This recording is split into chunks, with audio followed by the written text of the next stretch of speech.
Hey guys, back with another quick look, this time with the dungeon event, Darlings of May.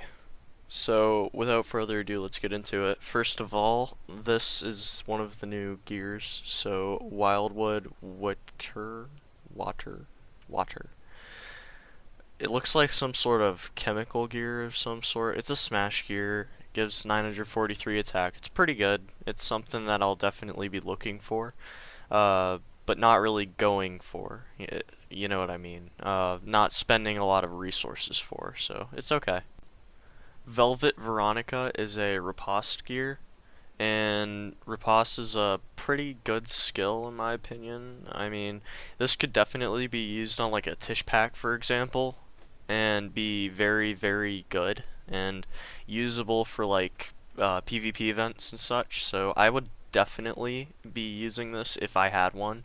That being said, I'll probably not spend a lot of resources on it, but that's just because I really don't have a band that can use it well. So, like, yet, anyways, I might be getting some Tish packs, who knows.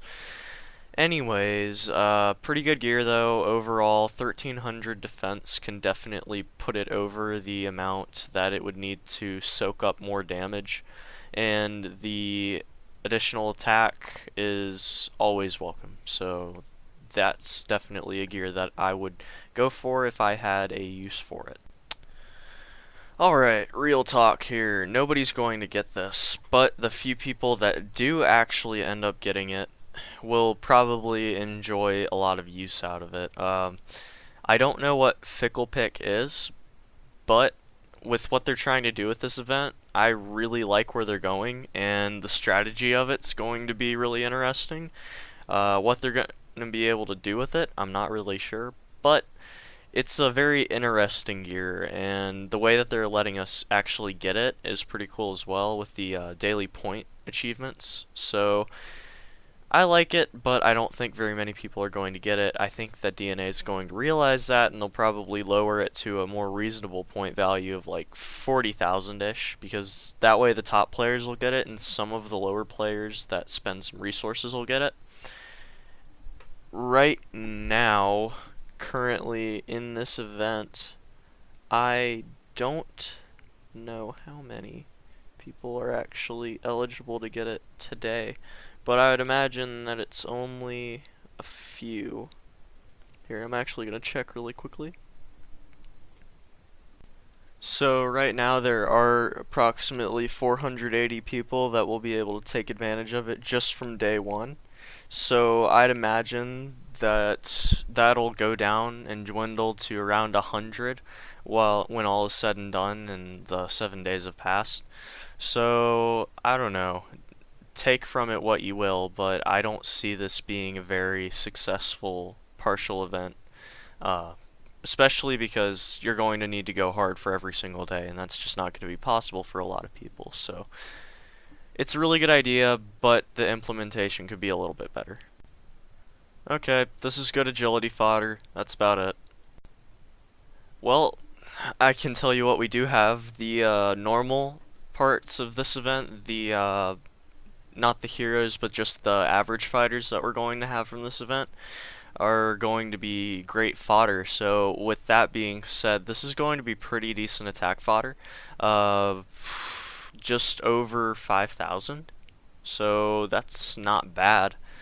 Definitely going to be about as good as like a Relics, for example. So I could see it being worth like 20-ish, 25, maybe 30 bitters at most maxed out. So we'll see, but it's not going to be super expensive, just a little bit for the fodder value of it, because Smash All on 3 cooldown is trash. I have to say, this Warlock is actually pretty interesting.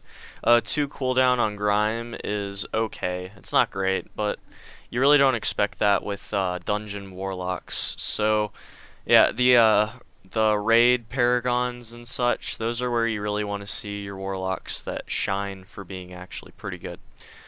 Otherwise, I don't know. Not very good. Its stats are subpar compared to what par would be considered right now. and I can't see it being used very often. But if you're a new player, then this is a multi-use fighter that you could probably get some nice loot out of eventually. It'll definitely pay for itself because it's not going to be worth much. So now if you stuck around to the interesting part of the video, you get to see the double skill fighters. This is awesome.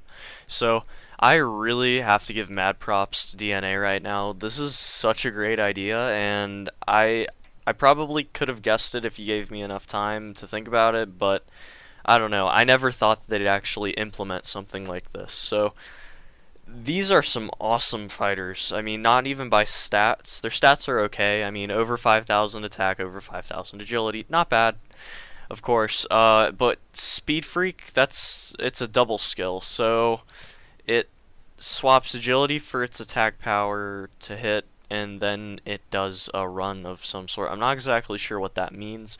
It might actually have like an empowered hit from its agility swap and then hit normally, like just a basic damaging hit.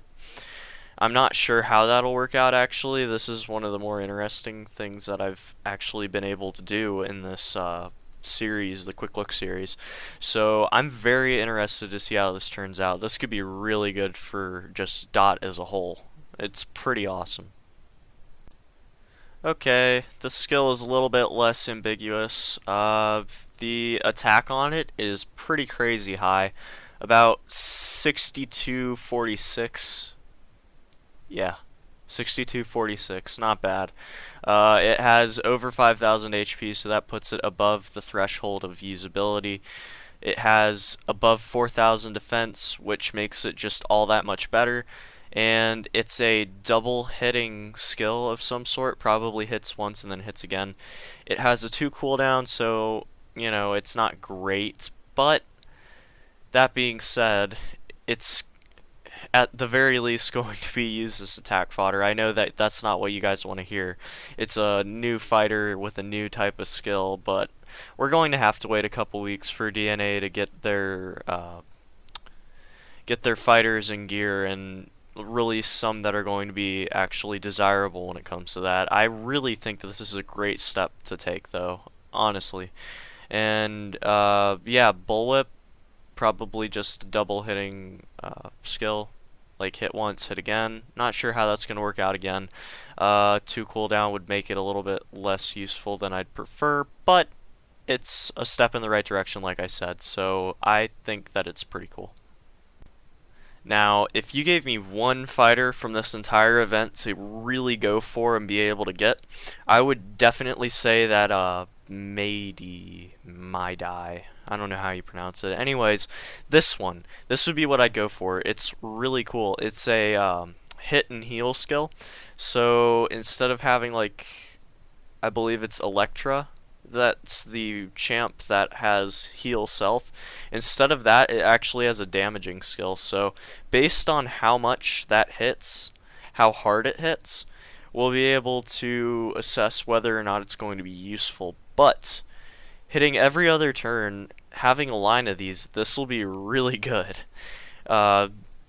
Especially with the gear that has a high proc rate, because then you don't necessarily need to worry about having a super high attack to balance out every other proc. And I don't know, I really like this skill. I think that it's going to be really useful, just considering what we've seen recently with like Jester Bangs. I don't know, I'm thinking it's going to be really useful in dungeons, in PvP, maybe in I don't know. I don't see it being super useful in raid or siege, but it'd still be somewhat useful. I really think it's gonna shine in dungeon and PvP though, so we'll see how that turns out. But I'm thinking that this is probably the one to go for if you're gonna go for one in this event. Otherwise, you know, try to see if you can get the gear. I really would like to review the gear, but there's no way I'm going to be able to get all of those points. That's a crazy amount of points. I don't have the band and the resources to be able to do that, so unfortunately I'm not going to be able to do that. Maybe DeBears fan, maybe Alex's gun, not sure. They might get it. I don't know. That's all up in the air right now. So we'll see how that goes. But anyways, thank you guys very much for watching. Really appreciate it as always. Please consider liking, subscribing if you enjoyed the video or if it helped you out at all. Otherwise, if you have any questions or comments, drop me a comment below. I read all comments. Really can't not read them at this point. But, you know, thank you guys again, and until next time.